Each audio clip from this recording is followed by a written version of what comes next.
Hello friends, welcome back to my channel. और आज हम सीखेंगे ग्रामर का एक term, finite and non finite verbs. तो सबसे पहले हम ये जानते हैं कि फाइनाइट वर्ब आखिर होता क्या है। तो फाइनाइट वर्ब्स वो होते हैं जो वर्ब सेंटेंस में मेन वर्ब का काम करते हैं।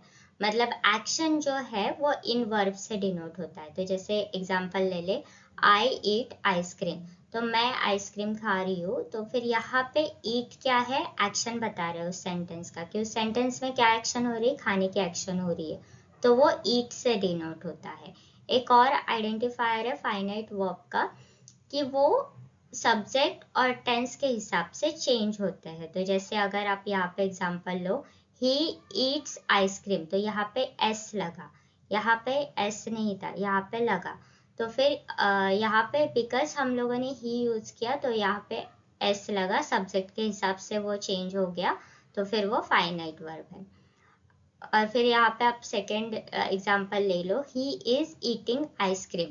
तो यहाँ पे हम लोगों ने क्या किया, इसको कंटिन्यूअस टेंस में यूज किया। तो प्रेजेंट कंटिन्यूअस टेंस है, तो फिर टेंस के हिसाब से वो चेंज हो गया। वर्ब ने अपना फॉर्म चेंज किया टेंस के हिसाब से, इसलिए वो क्या है, फाइनाइट वर्ब। अगर आपको टेंस के बारे में सीखना है तो मैंने उसके बारे में एक वीडियो ऑलरेडी बना दी है, मैं डिस्क्रिप्शन में उसका लिंक डाल दूंगी, आप हो सके तो इस वीडियो के बाद उसको भी चेक करना। अभी देखते हैं नॉन फाइनाइट वर्ब क्या होता है। नॉन फाइनाइट वर्ब्स क्या होते हैं, ये सेकेंडरी वर्ब होते हैं। सेकेंडरी वर्ब होता है मतलब सेंटेंस का जो एक्शन होता है ना, वो इन वर्ब से डिनोट नहीं होता। जैसे अगर आप ये example low, I like eating ice cream. तो यहाँ पे बात खाने की हो रही है कि पसंद की हो रही है, बात पसंद की हो रही है। मैं बता रही हूँ मुझे क्या पसंद है, मुझे आइसक्रीम खाना पसंद है। तो ये आगे की चीज चेंज हो सकती है, लेकिन जो लाइक है, यहाँ पे पसंद की बात हो रही, वो इस सेंटेंस में चेंज नहीं होगा, वो मेन एक्शन है। तो जब मेन एक्शन के अलावा हम लोग जब कोई दूसरा वर्ब यूज करते हैं उस सेंटेंस में, तो वो क्या हो जाता है, नॉन फाइनाइट वर्ब। अभी उसका एक और इंडिकेटर ये है कि ये नॉन फाइनाइट वर्ब्स जो होते हैं वो चेंज नहीं होते सब्जेक्ट और टेंस के हिसाब से। तो जैसे अगर आप यहाँ पे इस एग्जांपल में देखो, ही लाइक्स ईटिंग आइसक्रीम। तो यहाँ पे लाइक्स ने तो अपना फॉर्म चेंज कर दिया, यहाँ पे लाइक था, ई था सिर्फ, यहाँ पे ईएस हो गया, क्योंकि हम लोगों ने सब्जेक्ट चेंज किया, लेकिन ईटिंग चेंज नहीं हुआ। ईटिंग दोनों में सेम ही है। तो उसने सब्जेक्ट के हिसाब से क्या किया, अपना फॉर्म चेंज नहीं किया। अभी यहाँ पे आप ये सेकेंड एग्जांपल देखो, ही लाइक्ड ईटिंग आइसक्रीम। तो यहाँ पे हम लोगों ने पास्ट टेंस यूज किया, ठीक है।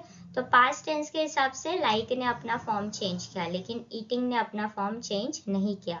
तो यहाँ पे फिर से टेंस भी चेंज हुआ, तो भी जो सेकेंडरी वर्ब है उसने अपना फॉर्म चेंज नहीं किया, इसलिए वो क्या है, नॉन फाइनाइट वर्ब है। तो नॉन फाइनाइट वर्ब को आप कैसे आइडेंटिफाई करोगे, कि वो एक तो सेकेंडरी वर्ब होता है, उस सेंटेंस का एक्शन उस वर्ब से कोई लेना देना नहीं रखता।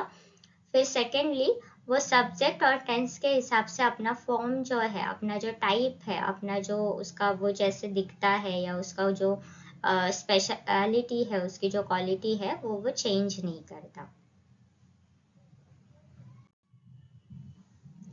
अभी नॉन फाइनाइट वर्ब्स के टाइप्स को देखते हैं। तो उसके तीन टाइप है, इन्फिनेटिव्स, जेरेंड्स एंड पार्टिसिपल। तो इन्फिनेटिव क्या होता है, टू प्लस वर्ब, तो वर्ब के आगे टू लगता है। जेरेंड्स में क्या होता है, वर्ब और आईएनजी यूज होता है, और पार्टिसिपल्स में वर्ब का थर्ड फॉर्म यूज होता है। अब इसको वन बाय वन देखते हैं। तो सबसे पहले देखते हैं इन्फिनेटिव्स। इन्फिनेटिव्स क्या होते हैं, इन वर्ब्स के पहले टू आता है, जैसे हम लोगों ने अभी देखा, और इन्फिनेटिव्स के आगे का वर्ब हमेशा बेस फॉर्म में होता है। तो अगर टू यूज किया तो फिर टू के आगे जो वर्ब आएगा वो हमेशा बेस फॉर्म में होगा, उसको एस, ईडी, ईएस या फिर आईएनजी, ये सब कुछ नहीं लगेगा, ठीक है। तो यहाँ पे देखते हैं, I like to eat ice cream. तो यहाँ पे अगर हम लोगों ने लाइक भी किया तो भी ये अपना फॉर्म चेंज नहीं करेगा, ये हमेशा ईट ही रहेगा। ही लाइक्स, तो लाइक्स अपना चेंज करेगा, he likes to eat ice cream, लेकिन वो ईट अपना फॉर्म चेंज नहीं करेगा, ठीक है।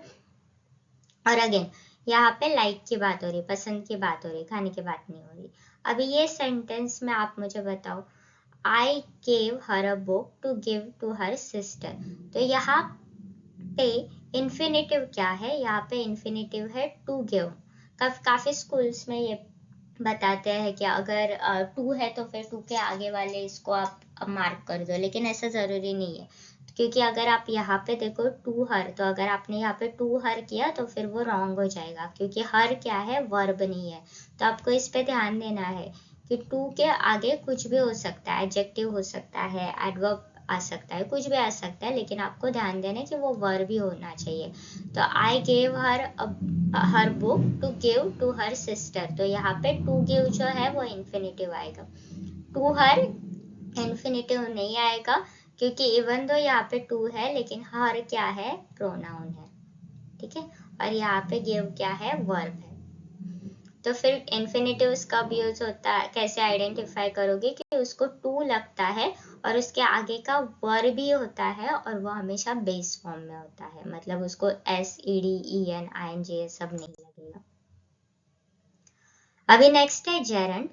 तो जेरंड को कैसे आइडेंटिफाई करोगे कि उसमें आईएनजी लगता है, अगेन वो हमेशा सेंटेंस में सेकेंडरी होता है।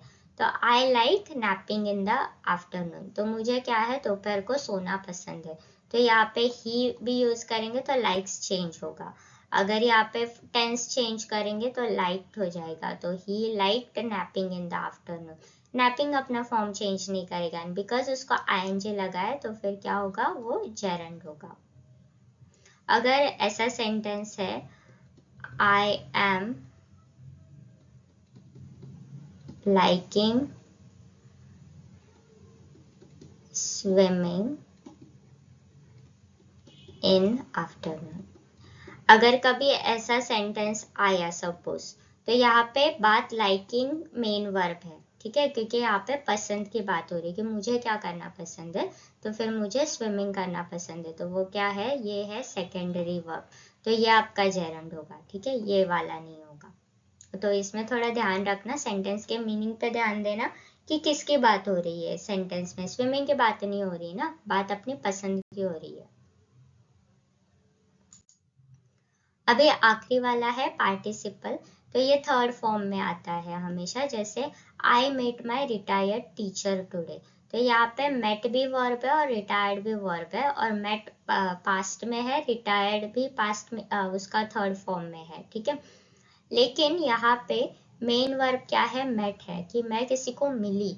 अभी वो मिलने वाले, मैं जिस इंसान को मिली, दैट पर्सन वाज रिटायर्ड, तो फिर इस सेंटेंस में रिटायर कुछ काम नहीं कर रहा ना, बात मिलने की हो रही, मिलने का काम हुआ है, वो सेंटेंस में रिटायर हो रहा है क्या? नहीं। तो फिर इसके लिए क्या होगा? रिटायर जो है वो आपका पार्टिसिपल होगा, और मेन मेट क्या है? आपका मेन वर्ब होगा, ठीक है। I hope this was clear to you. अगर आपको पसंद आए तो प्लीज़ वीडियो को लाइक करना, हो सके तो कमेंट करना और चैनल को सब्सक्राइब करना। Thank you.